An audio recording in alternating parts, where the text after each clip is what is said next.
En este video vamos a aprender cómo administrar los usuarios de Linux a través de la terminal. En todo equipo basado en Unix siempre va a existir un usuario que se llama el root. Ese es un usuario que viene automático en el momento de hacer la instalación. Es el superadministrador del equipo. No es opcional crearlo, sino que siempre lo debe tener. De hecho, sucede en todo sistema operativo basado en Unix, como puede ser Mac o puede ser Android. Este usuario tiene permisos absolutos para hacer cualquier tipo de operación sobre el sistema. No es muy recomendable trabajar con el root eh, todo el tiempo porque se puede prestar para que se cometan errores, ¿no? Pero algunas operaciones necesitan de estos permisos. Siempre que necesitemos ejecutar alguna instrucción bajo los permisos del root, nosotros podemos, o bueno, bajo permisos de administrador, nosotros podemos ejecutar el comando sudo. Sudo le indica al sistema de que este comando que voy a ejecutar lo voy a hacer como si fuera el root del sistema. Más adelante vamos a ver muchos comandos que necesitan del sudo para poder operar. Si yo los ejecuto sin el sudo, no funcionan. Me va a marcar un tema de permisos. Bueno, para mirar nuestros usuarios dentro del sistema, debemos visualizar un archivo que está ubicado en la carpeta etc que se llama passwd. En este archivo podemos ver cada uno de los usuarios que se ha creado dentro de nuestro equipo. Si bien este equipo que yo tengo acá, solamente cuando realicé la instalación, solamente creé mi usuario principal que se llama Andrés, que se ubica por acá en esto. A medida que yo voy instalando diferentes aplicaciones y voy accediendo a diferentes opciones, él automáticamente por debajo está creando una serie de usuarios adicionales que tienen un uso muy particular. Por ejemplo, aquí tenemos un usuario HP Lip, que es un usuario que se crea para trabajar con impresoras Hewlett Packard para poderlas instalar en el equipo. Hay un usuario acá muy importante que es el usuario de MySQL, que se crea cuando se instala MySQL en el equipo y es el que usa él para acceder a las diferentes, bueno, a la interfaz de MySQL como tal y hacer las operaciones que hace MySQL. Lo mismo sucede con MongoDB. MongoDB también crea su propio usuario. Y así pues podemos encontrar muchos. Está por ejemplo este www-data, que este lo usa Apache para poder trabajar. En realidad pues son muy pocos los usuarios que realmente uno usa. En el caso particular mío, si ustedes se dan cuenta, están todos estos usuarios, pero el que yo uso como tal es solamente este. Los demás se usan, pero a través de sus respectivas aplicaciones. Para poder entender un poco más el tema de los usuarios, debemos comprender que un usuario puede pertenecer a varios grupos, pero tiene un grupo principal. Entonces acá podemos ver que Andrés pertenece al grupo Andrés. También me indica que tiene una carpeta que es donde pues es la carpeta del usuario. No todos los usuarios manejan carpeta. Algunos manejan otro tipo de carpetas porque hacen referencia a estas aplicaciones. Y también me muestra el bash que voy a usar, el shell que voy a usar, que por defecto siempre es bin bash. Más adelante vamos a poder entender un poco mejor para qué sirve el bin bash. Si yo quiero revisar aquí, bueno, aquí en este listado solamente me aparece el grupo principal de mi usuario. Pero si yo quiero revisar qué grupos tiene mi usuario, voy a ejecutar el comando groups seguido del nombre del usuario, que en este caso es Andrés. Le doy un enter y él me va a mostrar que Andrés pertenece a un grupo que se llama Andrés, a un grupo que se llama ADM, cd-rom, sudo, deep, plugdev, lpadmin y samba share. Muchos de estos grupos se van adicionando también a medida que se van creando, se van instalando nuevas aplicaciones. Algo importante es que este primer grupo yo no lo puedo desvincular, ese es el grupo principal de mi usuario. El resto yo los podría desvincular si así quisiera. Hay un grupo que se llama sudo. Este grupo es importante para yo poder ejecutar instrucciones con el comando sudo que les había mencionado. Si el usuario no tiene este grupo asignado, no podrá ejecutar ninguna función bajo el comando sudo.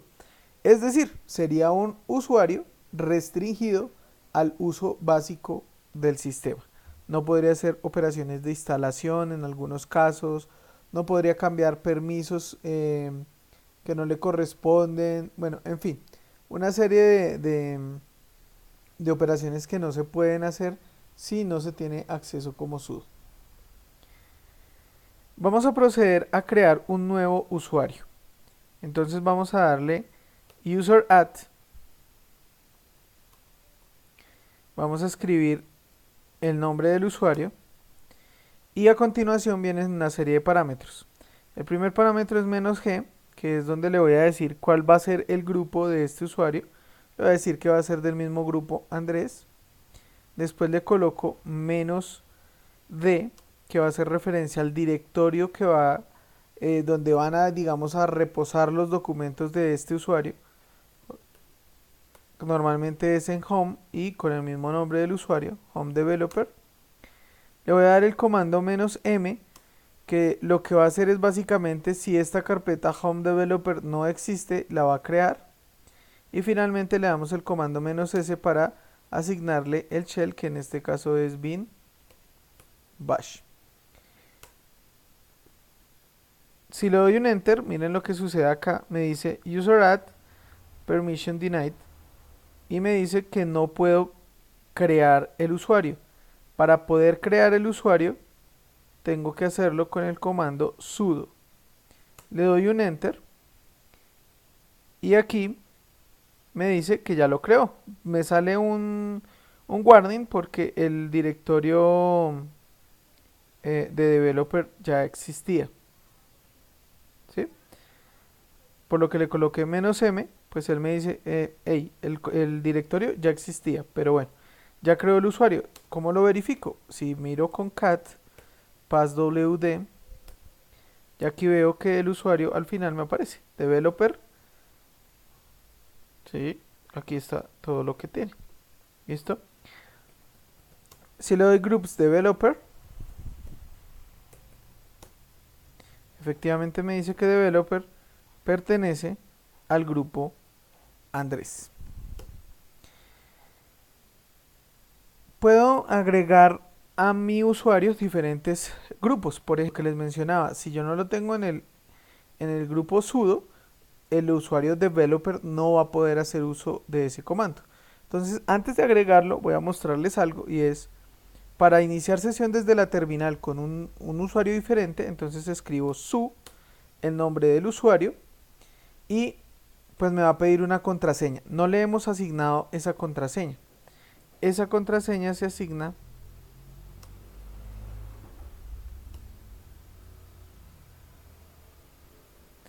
con el comando passwd developer ejecutado como sudo. Me va a preguntar la contraseña, entonces la doy, me la vuelve a preguntar, la confirmo y listo. Ya tengo la contraseña actualizada. Es importante hacer esto después de crear un usuario. Finalmente voy a iniciar sesión con ese usuario, entonces le voy a dar su developer.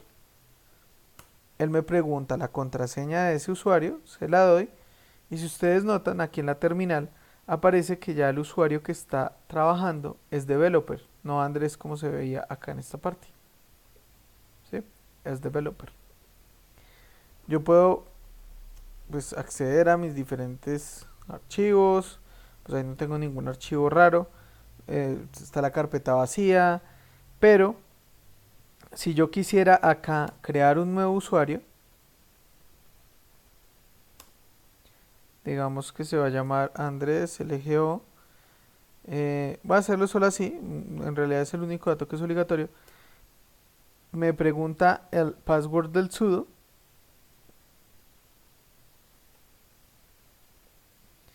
y me dice que developer no es un usuario de los sudoers, que son los usuarios del grupo sudo. A pesar de que le doy la contraseña,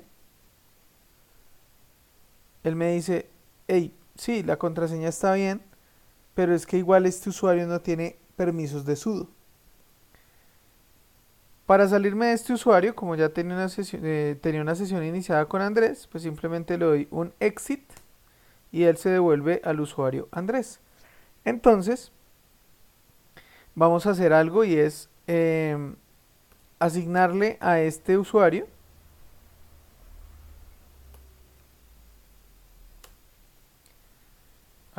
developer, le voy a asignar el grupo sudo. Entonces, para asignar un grupo le doy sudo @user, el nombre del usuario y el nombre del grupo. Aquí ya me dice, adicionó el usuario developer al grupo sudo. Y si le coloco groups developer, ya podemos ver que aparte de Andrés, también tiene el grupo sudo. Si vuelvo y me voy para developer, inicio sesión en developer, le doy la contraseña. Miren que acá ya me dice, me está especificando que yo puedo ejecutar comandos como administrador, como si fuera un usuario root. Puedo usar sudo command, porque él es un usuario sudo.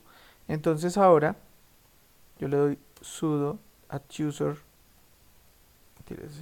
user y le voy a dar Andrés LGO. Le doy la contraseña y ahora sí lo ejecutó. De hecho, si vemos en nuestro archivo donde están los usuarios, efectivamente ese usuario él lo creó. ¿Sí? Puedo eliminar el usuario, entonces voy a colocarle sudo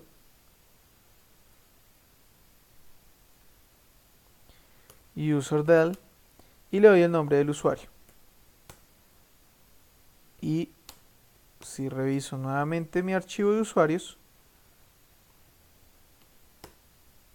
puedo notar que efectivamente eliminó ese último usuario que había creado. Voy a salirme del usuario developer y puedo hacer, como pudimos ver, podemos hacer modificaciones en el usuario. Bueno, pudimos crear el usuario, pudimos agregar el usuario a diferentes grupos. Entonces, retomando un poco, user add y add user. Esa es la única diferencia que tiene uno con el otro. Add user adiciona al usuario a un grupo, user add crea al usuario. User mod modifica al usuario.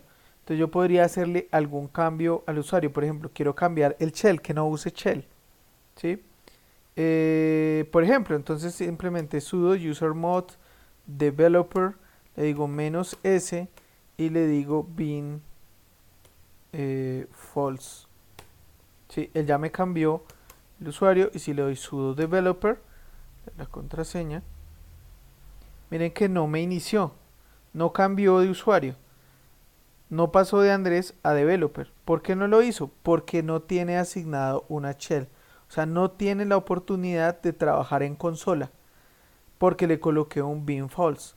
Si yo vuelvo y lo coloco user mod developer -s bin bash, ya cambió, y vuelvo e intento ingresar con mi usuario developer, vemos que ahora sí cambió porque ya tiene una shell asignada.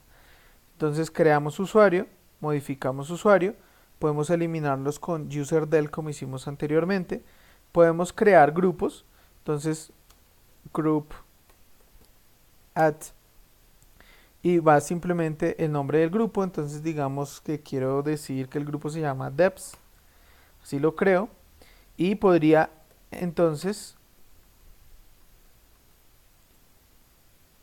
add user developer y lo voy a asignar a ese nuevo grupo devs. Reviso qué grupos tiene developer y veo que ya tiene ese nuevo grupo devs. Ahora puedo eliminar un grupo, que sería group del, el nombre del grupo. Vamos a modificarlo primero. Group mod, le doy -n si no estoy mal. Y me va a pedir el nuevo nombre del grupo. Entonces le voy a llamar devs solamente a devs. Este group mod es pegado. ¿Sí? Ya si vemos, lo que sucede es que developer el grupo cambió de nombre, ya no se llama devs, sino se llama dev. Se hace de este modo, group mod -n dev, el nuevo nombre y el nombre actual del grupo. Y finalmente podemos eliminarlo, entonces podemos colocar group del y el nombre del grupo que quedó como dev. Le doy enter y ya, si miro a developer, no le aparece ese grupo porque simplemente ya no existe. Esto no es una operación que se haga muy seguido dentro de Linux. Hay que tener cuidado. De pronto, si uno por error va y elimina el usuario de MySQL, básicamente puede dejar sin funcionamiento MySQL, o si borra el usuario www.data, puede dejar sin acceso a Apache. Entonces hay que tener mucho cuidado con el borrado, con todo este tipo de cosas. Pero a veces es importante entenderlo para cuando alguna operación no funciona bien, muy probablemente es porque nuestro usuario no tiene asignado un grupo que debe tener para que funcione. Por ejemplo, lo que yo les decía aquí de groups, Andrés, ¿sí? Aquí tiene una serie de grupos, entonces ya sabemos que en el usuario sudo, el grupo sudo, perdón, no puedo hacer uso pues de los comandos con sudo como si fuera root administrador. Pero también tengo aquí un grupo por lo menos que se llama Samba Share. Samba Share es un aplicativo que me permite compartir archivos. Entonces, si Andrés no tiene acceso o no es miembro del grupo Samba Share, no va a poder hacer ese tipo de operaciones de compartir. Entonces es importante entenderlo para de pronto darle solución a algún tipo de inconveniente. Finalmente vamos a terminar eliminando este usuario que creamos para el ejemplo, que se llama developer, lo eliminamos y ya simplemente ya no existe dentro de nuestro listado de usuarios. Eso es todo por este video, espero que haya sido interesante para ustedes.